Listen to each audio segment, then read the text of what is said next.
is that we are all in the same condition as part of creation.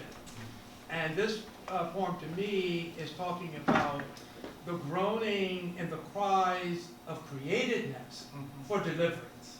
Wait, what? For deliverance. And there's a verse in the Bible, I forget the book, the chapter, and so forth, but it talks about creation groaning for deliverance. Okay. O water, voice of my heart, crying in the sand, all night crying with a mournful cry, as I lie and listen and cannot understand the voice of my heart in my side, or the voice of the sea. O water, crying for rest, is it I, all night long the water is crying to me. Unresting water, there shall never be rest till the last moon droop and the last tide fail, and the fire of the end begin to burn in the west. And the heart shall be weary and wander and cry like the sea, all life long crying without avail, as the water all night long is crying to me. Now, that is not from the, but that's a poem that he cites. Is that okay? Yeah, And this is the first poem, Yeah. so he's really talking about we're all in this together, and that the way to understand yourself is not necessarily in your soul, which is where your ego is situated.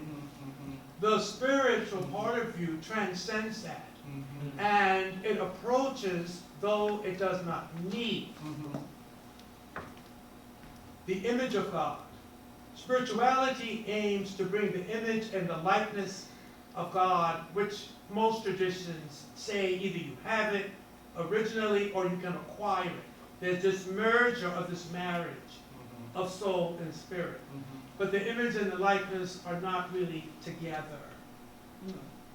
So we're all in, to that extent, we're all in that situation, and that is what this crying is about. Because he is both crying about his own pain and desire to be liberated, and then he acknowledges through the metaphor of nature of the sea, that the sea itself is crying. This is very interesting. Could I ask Jake to read a poem by William Butler Yeats? And because this is very interesting, the two approaches to the soul. Okay, yeah, go ahead. We're great. This is a poem by William Butler Yeats that was published in 1919. William Butler Yeats is maybe the best modern English poet, although he's Irish. He was an Irish nationalist. And this is a poem called The Second Coming. And reason, I just want y'all to look, I'm gonna wait for Grady to come back. But there's some, how would you say, some very striking metaphors that he uses, but he does not embrace what Baldwin is critiquing. It's like the end of history, the end of civilization, because the First World War and all of the killing, and then the Russian Revolution, and so he says in part that humanity has been divided into extremes. It's pretty much talking about European humanity, but in 1919, and he says that I'll just say a couple of, the falcon does not hear the falconer. And then he says, things fall apart, the center will not hold. All of these that have become part of a lot of popular and even political discourse comes from that poem. And the falcon is, the falcon does not hear the falconer. who calls him, and then he said things fall apart, which is Chinua Achebe's great novel, and he says the center will not hold. But let's just wait for Grady to come back.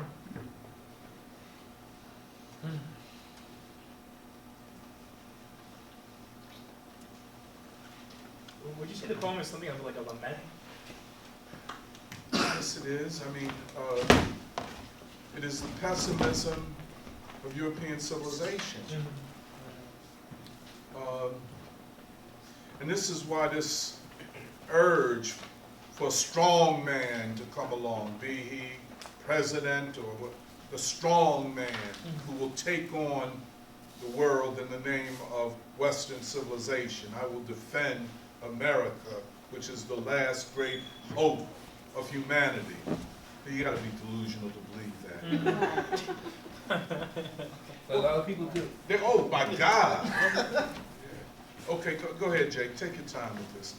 Everybody, you can find it if you can get an internet connection. Just put the second coming by William Butler Yeats. I can send it to people if you want me to do it. No, they can get it.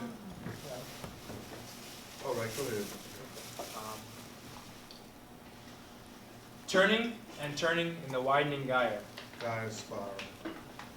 The falcon cannot hear the falconer. Things fall apart. The center cannot hold. Mere anarchy is loosed upon the world. The blood-dimmed tide is loosed, and everywhere. The ceremony of innocence is drowned. The best lack all conviction, while the worst are full of passionate intensity. Read that again. Read that part. The best lack all conviction, while the worst are full of passionate intensity. Surely, some revelation is at hand. Surely, the second coming is at hand. The second coming. Hardly are those words out, when a vast image of spiritus mundi troubles my sight. Somewhere in the sands of the desert, a shape with a lion body and the head of a man, a gaze blank and pitiless as the sun, is moving its slow thighs, while all about it, real shadows of the indignant desert birds, the darkness drops again.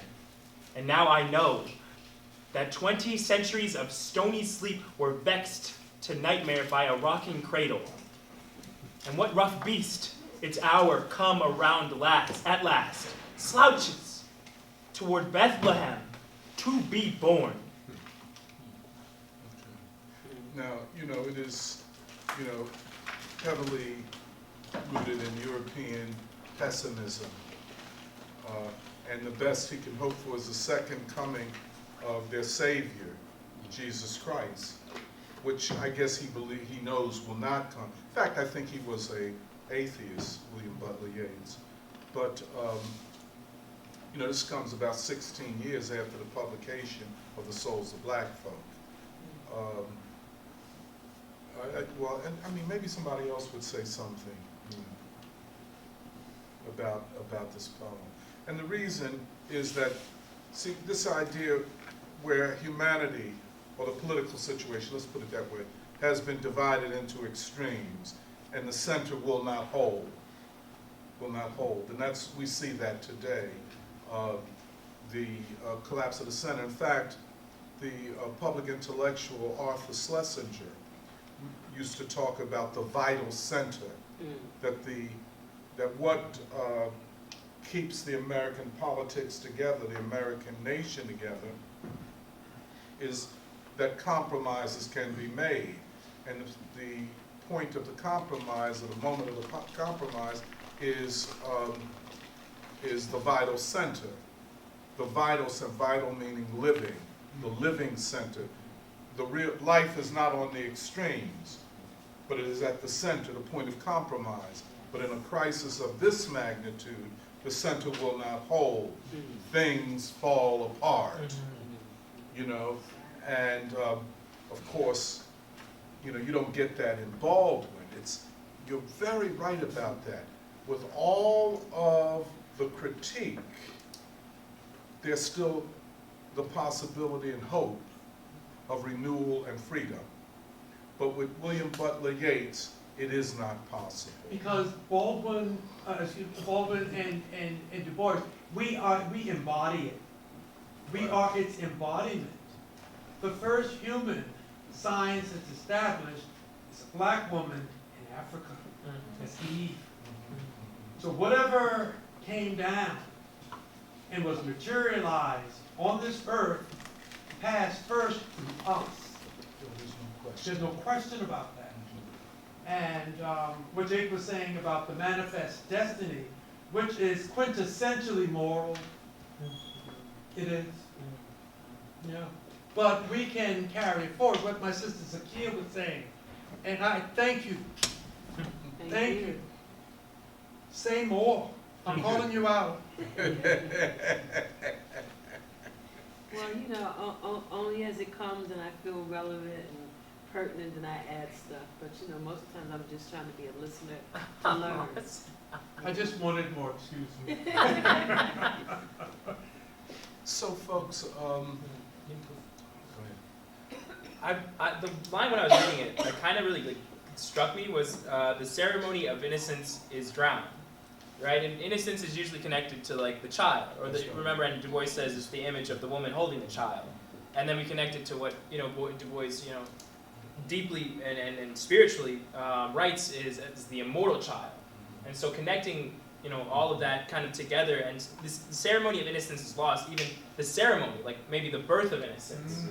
The ritual, and birth as And even the celebration of innocence. exactly is drowned.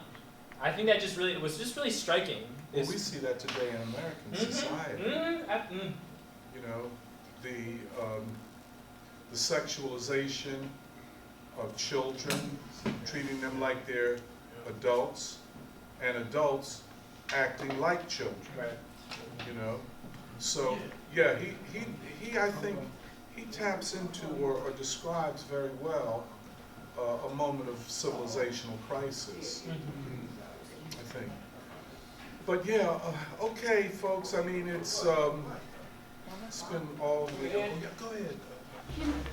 I just want more on the last two lines of the first Go thing, ahead. because it was repeated, and I was just thinking, what does this mean? And I don't know what Could to you make read of it?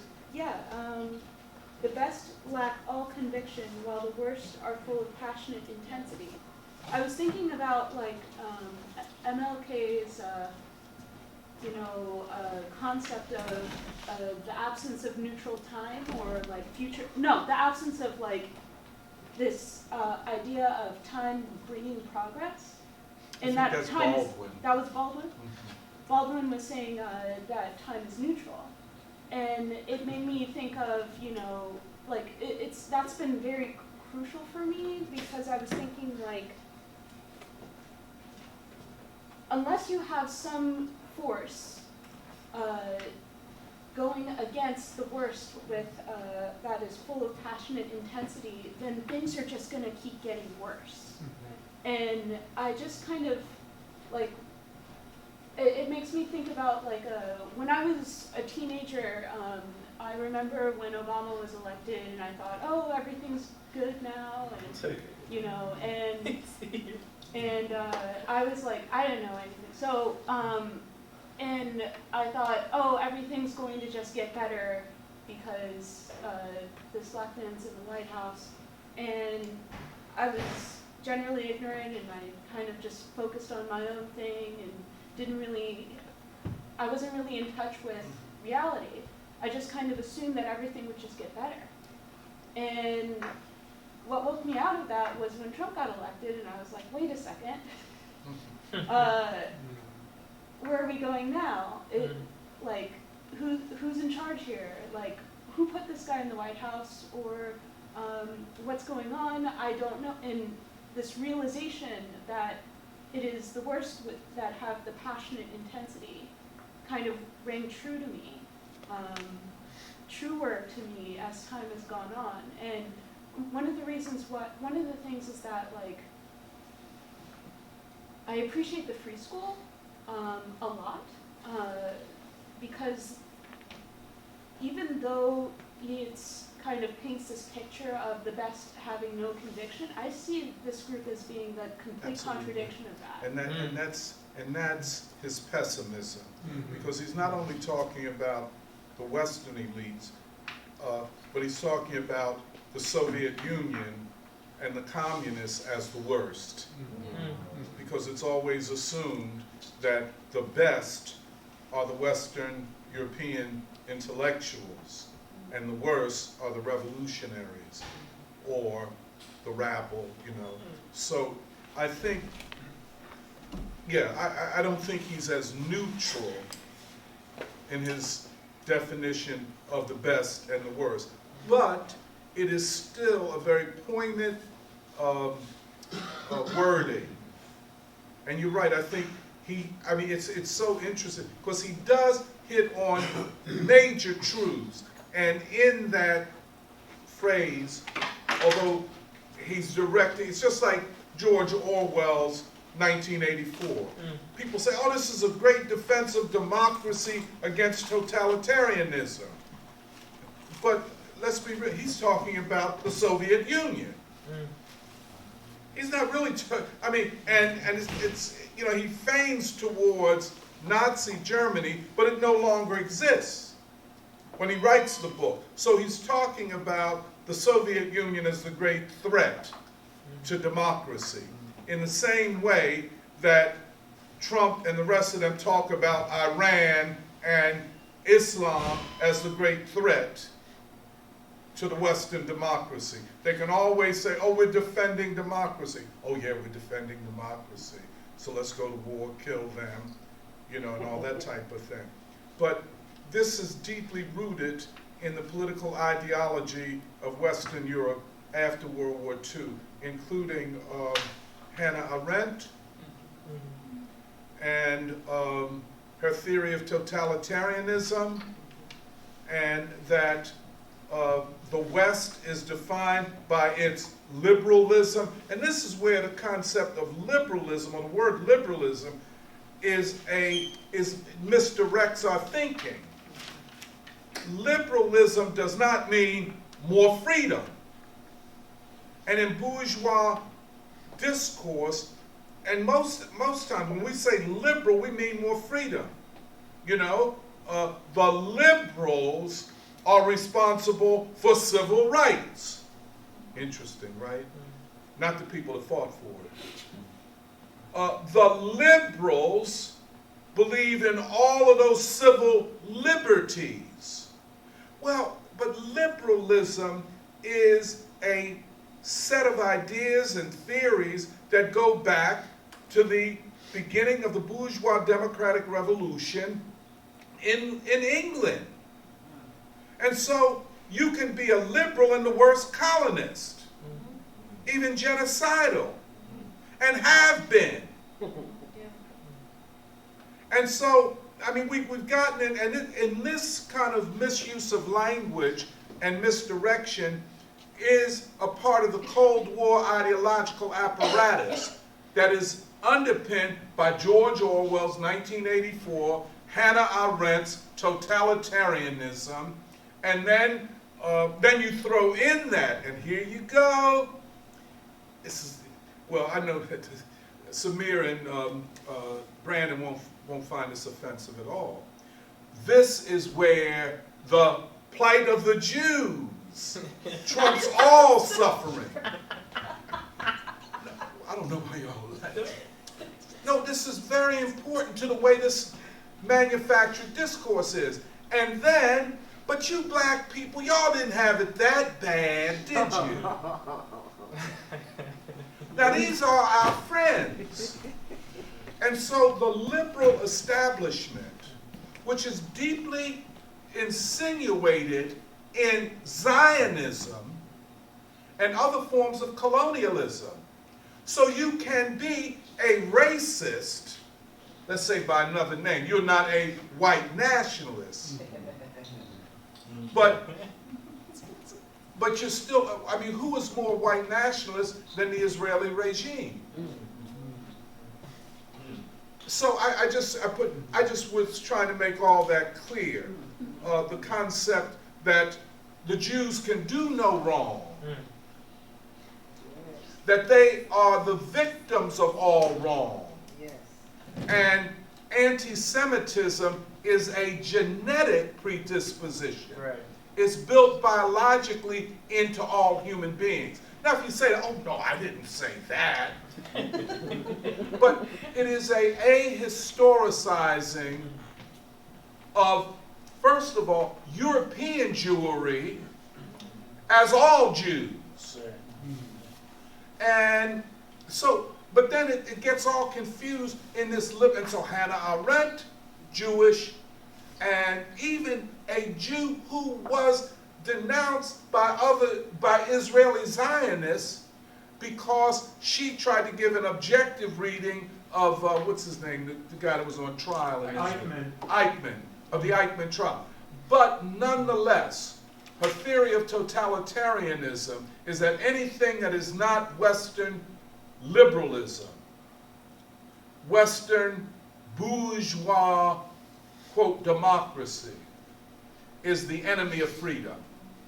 And so then you move it up to Samuel Huntington of Harvard University. In the late 1980s, he comes out with a book, The Clash of Civilization, which becomes the playbook, the ideological grounding for the war on terror and what we're now continuing to live through.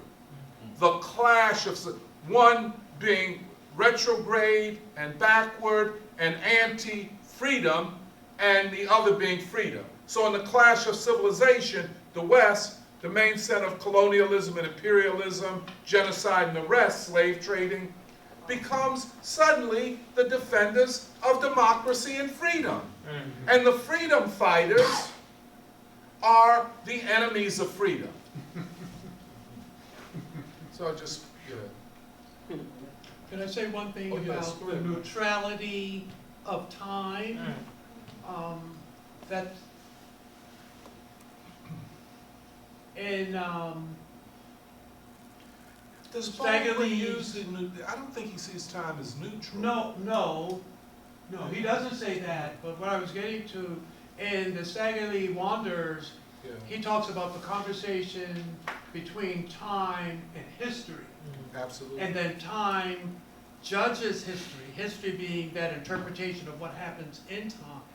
And then when I read, after I read the poem at the Christmas party, it occurred to me that eternity overarches time and history. So that eternity is not neutral. So what Tony was saying about what is liberal and what is liberating, Right. different Absolutely. kind of thing, Yep. and liberalism Yep. is a political definition Absolutely. in a political context. That's right. What Stagger Lee Wonders is saying, he is so elusive because he's saying these poetic, existential kind of things, and he's talking about this expanse of insight and understanding, because when you put time and history in a conversation, you're automatically arcing to eternity, which judges both, so that there's no neutrality. We as a people and our awareness, it just sort of permeates us. The truth, the spirit, the struggle, and our survival and our thrival. Because so, you see what I'm saying? And it's watched, and the world watches the fact that we survived a attritional genocide. The Jews had it as a one-shock deal. Ours is attritional, and yet we contribute to society. Carl Jung, the depth psychologist, came to the United States around the time that this was written. Well, it was the early part of 1903 or something, and he talked about the imprint and the impression. He said that the United States is not segregated. As a depth psychologist, he said white people are so black. He read the tone of their voice, the body movements. He saw a comparison in the influence of black people, black mores, and styles and manners of being on white people. That's right. And he said that it is not, he went so far to overstate it and to make his point. He said it's not segregated. That blackness has so penetrated and integrated itself into whiteness. That's why he talks about a veil. The veil in the temple during biblical times when Christ died, okay, the veil was cut. And the veil that is between black and white that he alludes to is a powerful image. It's profound because all of the ambiguity and the tension and the pins and needles that Munchie describes so well is the context in which an intelligent person would have to look, because it's all up, game is on. Sure. It's really, really on. I saw excuse me, Tony, but these images, I'm just into this image thing with the art, and this artist did this abstract piece, and it was called Chroma Permeates, where she did this illustration of how color and coloring, which is really nothing more than light, it permeates that which it enlightens or falls on. So there's this prismatic thing. And if you're seeing the truth of the light and you don't see the chromatics, You're in the dark. you're in the dark. You're in the dark. But Tony, what you said about identity politics and intersectionality, I've not read a critique as scathing and as trenchant and as insightful as what you said in 10 minutes. Because, I mean, It's people not have... all original. There are books I would suggest to look at this, and then, just know. But yeah, one book I found useful, and this is Richard Rority's I know. book. What is the name of it? I forget the Achieving title right America. now. Achieving America. Achieving America. Oh, I'm sorry, go, No, I was going to add to what you were saying about liberalism, because I think you can see it, when you see liberalism as part of the debate within the white order, then you can make sense of these left groups. Because what they're doing, I mean, a lot of their practice is trying to get the liberals and make them into radicals. And so in effect, they are trying to complete the bourgeois democratic revolution. Absolutely. And take it forward into social democracy, or whatever they think it is. And I mean, this is what your critique of their attempt at a peace movement is based on, because I mean, they are appealing to the liberals, but from our standpoint, when we look at the black community or we look at humanity at large, then our natural tendency should be to the anti-colonial movement rather than the and so the question is, how do you build a peace movement from the anti-colonial movement rather than using the liberals as a foundation for it? Does everybody hear what Nanitha said? Would you like to offer a way to think about that? No, Doc, I'm just understanding the critique. I don't know if I have all the solutions. Got it, though. can I say something about that word liberal? Yeah, please.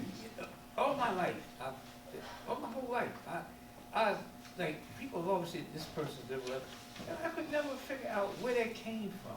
You hear today, the liberal left, the and it's like, what? I don't see those people as liberals. I don't see them as, but I guess people used to always say they got to put you in a box somewhere. They got to lock you in something, so this is how they can treat you. If you look at all of us as being one, and our humanity as being one, black or white, whatever, Asian, whatever it is, we all are human. We come from this thing, wherever you want to come from, the water, the apes, whatever it is. You come from this thing that makes us different from, say, a bird or a cat. And the only thing I see difference in us and animals is that we have the compassion to help one another. And when you lose that, I think you lose your humanity. But I've always never considered myself a liberal.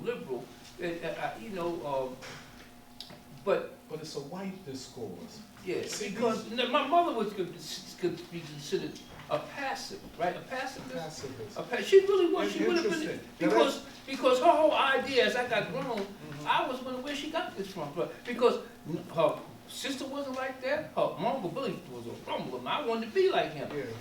My grandmother, but my mom was as different from them as day as night. My grandfather, her father, was not like that. But she was a complete pacifist. She really believed in people. Her whole life, 50 years of teaching was dedicated to people. I would come home, book, food, clothes, her whole life. And I wish I had a year to ask her where she got that, how she come out of that. You know what I mean? And so I guess she would be considered a pacifist, a liberal. But see this thing, let's hold the pacifism aside for the moment. Because see, the whole political discourse, at least in the 20th, even up to the 21st century, in America, how the elite positions itself, it's all predicated upon how they position themselves in relationship to black people. The black question, and that's what Baldwin said, it is the black question that defines white people. I don't know if I'm putting it right, but if you ask yourself, what separates a Democrat from a Republican, at least in the public mind? Nominally, the Democrats are supposed to be more liberal towards black folk. Okay. And then, of course, then that brings everybody else into that. Yeah. But the fact of the matter is, the liberal Bill Clinton enacted federal legislation which locked up more black people, and then so how are they liberal? They're liberal by the fact that I'm identified with the Democratic Party, and therefore I'm supposed to be in the legacy of Franklin Roosevelt and the Great Depression and Lyndon Johnson and the Civil Rights Movement. But that's a myth. That's a myth. Bill Clinton was the biggest. A myth. Biggest That's right. there was. And with Barack Obama. And say, yo, especially him. The idea that Barack Obama, because he is black and a liberal, although he's not an African American, he's a European white mother and an African father. So the two things that Du Bois said define being black, you could be almost white and still be a black person, and there are a lot of people like that. But it's the blood of Africa and the legacy of slavery. I like the way Adam Clayton Powell said it. I can't. The way he said it was brilliant. And but this thing with Obama, he was the biggest. I don't know. He was the biggest con artist going. Yeah. Oh my Lord, this guy did nothing for black people. He did nothing for poor people. No. Not only just black people, poor people. But he did everything for the banks. That's everything. That he could do. Everything in the world. He's a Harvard, but anyway. But you get the biggest. Are you still people are arguing to the point about this guy? Let's say we were Clinton and what's the guy now that they the vice president of Obama. Biden. Biden. He's another one. Yeah. This guy acted. But see the mantle of liberalism. Because if you think about it, there is no political critique of liberalism. Yeah. By the way, none of them, not even from the left. And so I think it proves what Nanditha, it proves what Nanditha is saying, that the left, by which we mean the white left, I'll put this quote unquote, are more interested in appealing to the liberals than they are to the working class and black folk. And that word liberal, it could be, it's something that it's like a made up word, so to speak. Yeah, It's well, no, it goes back to John Locke. in England in the Okay. 17th century. Yeah, But let me say this. See, the assumption, well, look at liberalism. They will reform the system so they don't have to give up anything non-essential. Look, you have to forgive me. But at some point, I'm given courage by Michelle. his wife, who, you talking Obama's wife? Hell no, Michelle. Then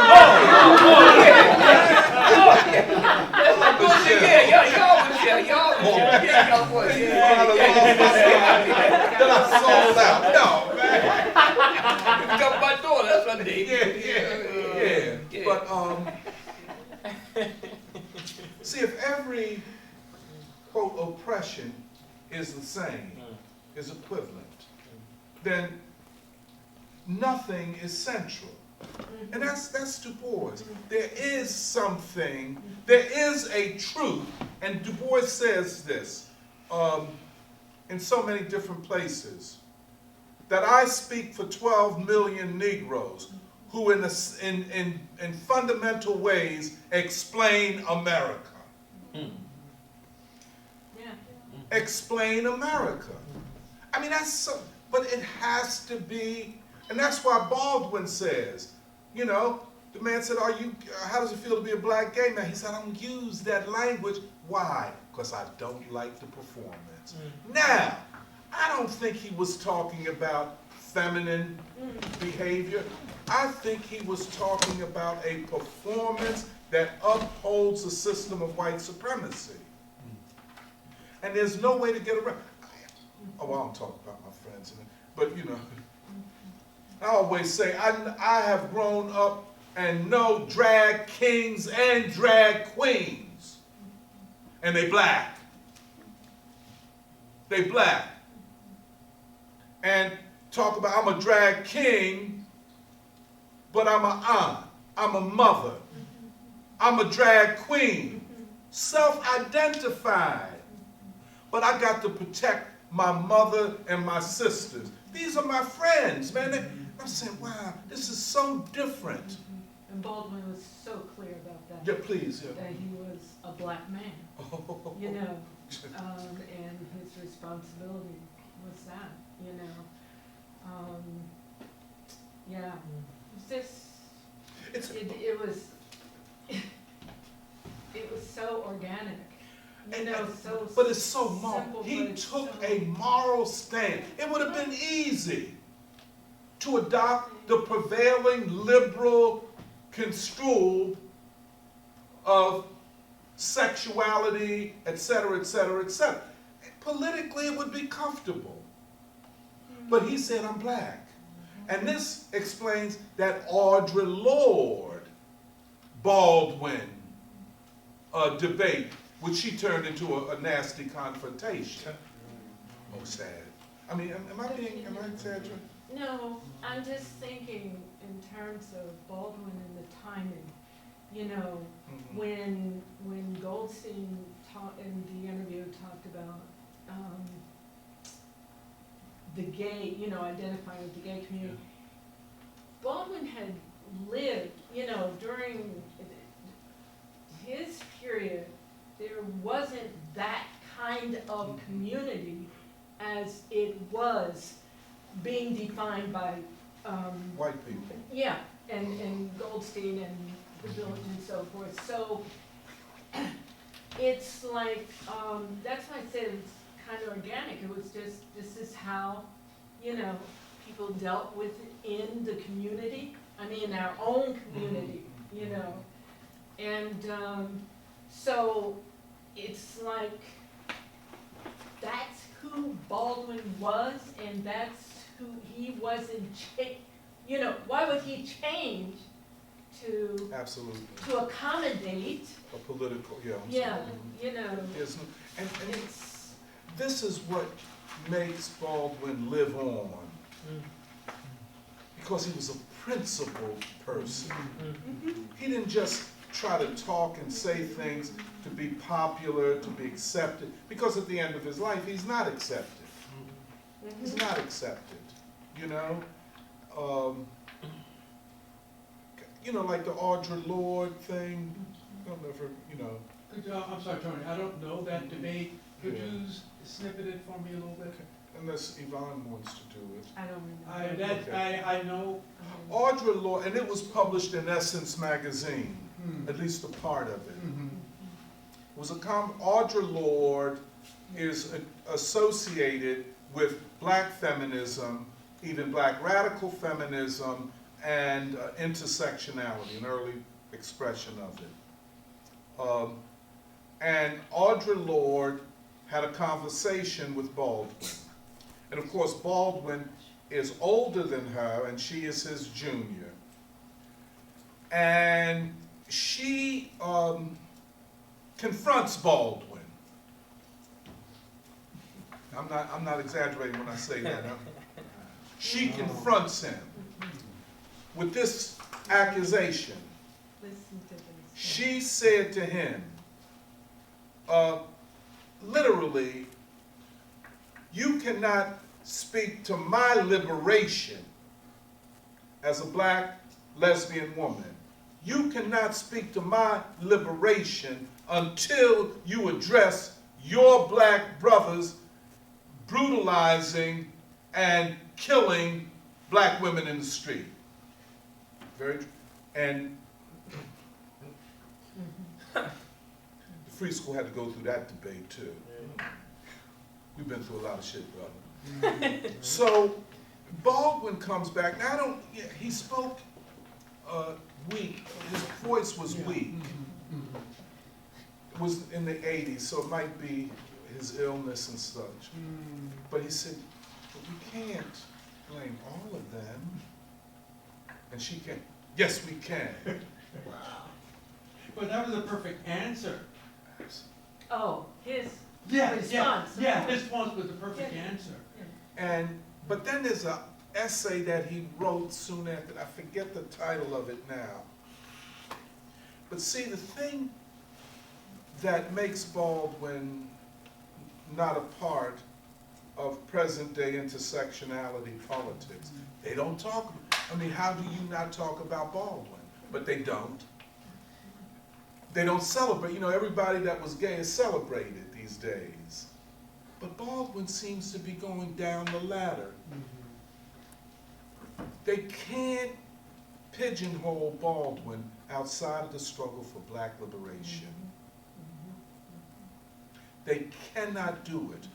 And what Lorde argues, both in her essays and in the biography written about her, is that my support for black men is conditional.